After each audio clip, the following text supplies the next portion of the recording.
Assalamualaikum warahmatullahi wabarakatuh. Selamat malam. Saya Ujang Ibar, SHMH, dosen Universitas Bina Bangsa. Saya akan menjelaskan tentang strategi pembelajaran dan motivasi belajar. Strategi dapat diartikan sebagai plan ya atau metode. Metode ini merupakan upaya untuk mengimplementasikan rencana yang sudah disusun dalam kegiatan nyata agar tujuan yang telah disusun tersebut tercapai secara optimal. Strategi pembelajaran merupakan rencana tindakan atau rangkaian kegiatan termasuk penggunaan metode dan pemanfaatan berbagai sumber daya atau kekuatan dalam pembelajaran yang disusun untuk mencapai tujuan tertentu. Dalam hal ini adalah tujuan pembelajaran. Nah, bagaimana strategi untuk hasil pembelajaran yang baik? Ya. Di sini ada 3 jenis strategi yang berkaitan dengan pembelajaran. Yaitu pertama, strategi pengorganisasian pembelajaran. Kedua, strategi penyampaian pembelajaran. Ketiga, strategi pengelolaan pembelajaran. Nah, itu ada 3 jenis yang berkaitan strategi untuk hasil pembelajaran yang baik. Nah, selanjutnya motivasi belajar. Motivasi belajar ya, motivasi adalah merupakan suatu energi dalam diri manusia yang dapat mendorong untuk melakukan aktivitas tertentu dengan tujuan tertentu. Artinya, tanpa motivasi, seseorang mahasiswa tidak akan membaca, belajar, dan tentunya tidak akan mencapai suatu keberhasilan dalam belajar. Nah, selanjutnya motivasi belajar adalah segala sesuatu yang dapat memotivasi mahasiswa atau individu untuk belajar. Nah, di sini kita diperlukan motivasi ya. Ada 2 macam motivasi dalam belajar. Yang pertama, motivasi ekstrinsik. Yang kedua, motivasi intrinsik. Yang pertama, motivasi ekstrinsik adalah melakukan sesuatu untuk mendapatkan sesuatu yang lain ya. Jadi ini cara untuk mencapai tujuan. Motivasi ekstrinsik sering dipengaruhi oleh insentif eksternal seperti imbalan dan sanksi ya. Jadi ada imbalan, kadang-kadang juga ada sanksi ya atau hukuman gitu. Yang kedua, motivasi intrinsik ya adalah motivasi internal untuk melakukan sesuatu demi sesuatu itu sendiri ya. Artinya dia punya tujuan itu sendiri. Misalnya mahasiswa senang pada pelajaran mata kuliah yang diujikan gitu ya. Jadi ada salah satu mata kuliah yang dia senangi ya. Nah, tadi ada pendapat ya mengenai motivasi ekstrinsik dan motivasi intrinsik. Nah, ini dari pendapat tersebut sangat jelas ya bahwa motivasi belajar itu ada yang bersifat intrinsik atau timbul dari dalam diri mahasiswa itu sendiri, ada juga yang bersifat ekstrinsik ya atau muncul karena adanya imbalan atau hadiah, katakan dosen mau memberikan hadiah atau dari orang tua. Nah, bagaimana caranya untuk memotivasi pembelajaran tadi? Nah, ini mungkin saya menyampaikan ada beberapa motivasi ya, diantaranya yang pertama memberi angka atau nilai, yang kedua pujian, yang ketiga pemberian hadiah, yang keempat adanya kerja kelompok, 5 sanksi ya atau hukuman ya. Nah, yang pertama tadi memberi angka atau nilai ya. Jadi katakan begini, setiap mahasiswa ya, setiap anak itu ingin mengetahui hasil pekerjaannya yang diberikan angka oleh dosennya ya atau nilai.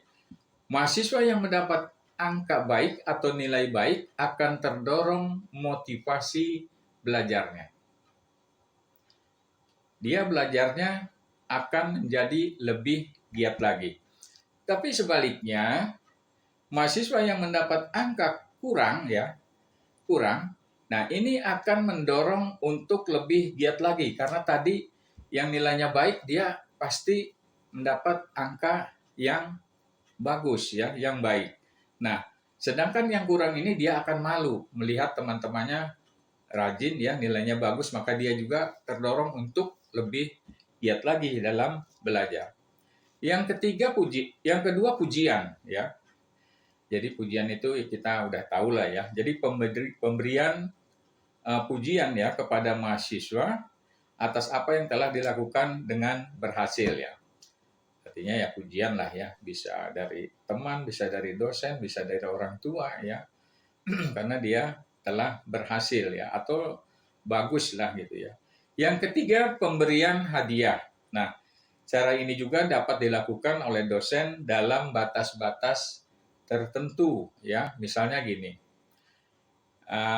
memberikan hadiah pada akhir tahun ajaran. Katakan dia sudah 2 semester ya, dengan menunjukkan hasil belajar yang baik ya, atau kegiatan-kegiatan lain yang mendorong mahasiswa itu untuk berprestasi. Jadi semangat belajarnya dia tinggi sekali. Jadi untuk mencapai suatu prestasi yang baik ya atau nilai yang baik ya. Yang keempat kerja kelompok ya. Nah, ini sudah biasanya dalam kerja kelompok di mana para mahasiswa melakukan kerjasama ya dalam belajar. Dia membahas ataupun diskusi ya, membahas apapun ya di dalam permasalahan-permasalahan mata kuliah.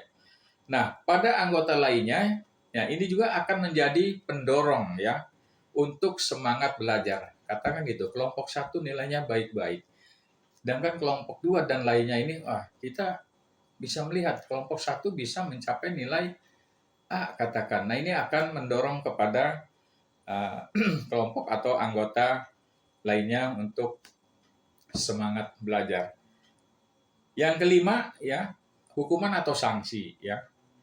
Nah, ini hukuman ini sebagai reinforcement ya yang negatif, tetapi jika diberikan secara tepat dan bijak bisa menjadi sarana inovasi. Artinya begini, kalau memang dia itu bagus, rajin, pintar ya, dia menguasai ya, wajarlah dia diberikan nilai yang terbaik atau nilai A. Tapi kalau umpamanya yang kurang ya, tidak rajin, belajarnya juga ya kurang bagus, dia juga akan merasa ya pantas saya nilainya kurang baik ya. Nah, itulah akan mendorong melihat teman-temannya yang baik itu nilainya bagus ya. Nah, selanjutnya cara meningkatkan motivasi belajar siswa ya. Nah, ini juga ada beberapa cara ya. Yang pertama itu meningkatkan kualitas dosen ya. Jadi dosen ini menjadi pionir ya dalam proses kegiatan belajar mengajar ya.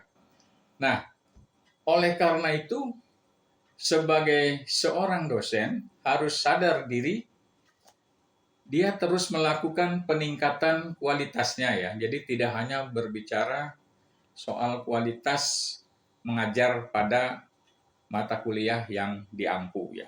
Tapi lebih dari itu ya. Jadi dosen juga dituntut berkualitas ya dalam aspek psikologis terhadap mahasiswa. Nah, hal ini sangat penting ya demi terwujudnya motivasi belajar mahasiswa semakin semangat ya. Nah, inilah ya tentu untuk Bapak Ibu dosen juga bisa melakukan peningkatan kualitas ya dengan mengikuti berbagai macam ya, contoh ya seminar, meningkatkan kualitas dosen ya, sertifikat dosen dan sebagainya, penelitian ya. Nah, yang kedua, maksimalkan fasilitas pembelajaran ya. Nah, ini untuk membangun motivasi ya kepada mahasiswa. Dosen harus bisa memaksimalkan fasilitas belajar yang tersedia. Ya, ini seperti prasarana ya, sarana dan prasarana kegiatan belajar yang bisa memotivasi ya. Jadi semuanya sudah tersedia, terpenuhi ya, gitu ya. Yang ketiga, pilih metode pembelajaran yang tepat. Nah, ini sebagai seorang dosen memang harus pandai dalam memilih metode belajar yang tepat ya. Jadi pemilihan metode belajar ini menjadi tolak ukur apakah mahasiswa merasa jenuh dalam kegiatan belajarnya atau bahkan merasa antusias dengan metode oleh Bapak Ibu dosen yang diterapkan ya. Nah, yang keempat, memanfaatkan media belajar ya. Jadi media belajar ini menarik dan kreatif, bisa menjadi daya tarik mahasiswa untuk belajar ya. Jadi dengan media yang sudah disediakan oleh perguruan tinggi atau kampus, ya katakan InFokus, sarana prasarana semua sudah dilengkapi ya, bahkan lebih ditingkatkan lagi apa yang belum tersedia ya. Ya, kebetulan di Universitas Bina Bangsa ini sudah tersedia ya, sudah terpenuhi ya. Ya, sudah memenuhi lah, bisa dilihat. Yang terakhir, lakukan evaluasi pembelajaran ya. Jadi evaluasi pada setiap kegiatan pembelajaran ini sangat perlu. Ya, sangat perlu untuk dilakukan. Hal ini untuk bertujuan melihat efektivitas kegiatan belajar, apakah belajar tersebut sudah efektif atau belum. Nah, ini evaluasi bisa dilakukan dengan menganalisis nilai yang diperoleh mahasiswa dari soal atau tugas yang oleh Bapak Ibu dosen berikan. Mungkin dari saya sebagai dosen cukup sudah untuk menyampaikan. Terima kasih. Selamat malam. Assalamualaikum warahmatullahi wabarakatuh.